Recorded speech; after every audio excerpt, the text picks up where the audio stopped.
জীৱনত কষ্ট পোৱাটো বহুত জৰুৰী, কাৰণ ই এক প্ৰকাৰ শিক্ষা, আৰু এই শিক্ষাই পৰৱৰ্তী সমস্যাৰ লগত যুঁজিবলৈ আমাক সাহস দিয়ে।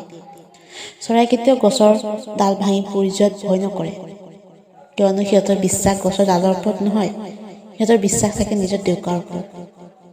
সেইদৰে আমিও জীৱনৰ যুদ্ধত পৰি হাৰি নাযাব হ'লে নিজৰ ওপৰতহে বিশ্বাস ৰাখিব লাগিব, আনৰ ওপৰত নহয়। এটা সম্পৰ্ক কেতিয়াও দূৰত্বৰ কাৰণে শেষ নহয়।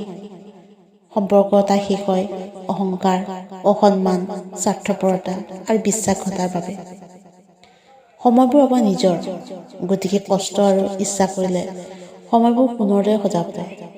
যদি বিচাৰে সময়বোৰ নষ্ট কৰিব, তেতিয়া এজন ভুল মানুহৰ লগত কটাই সময় নষ্ট কৰিব পাৰে।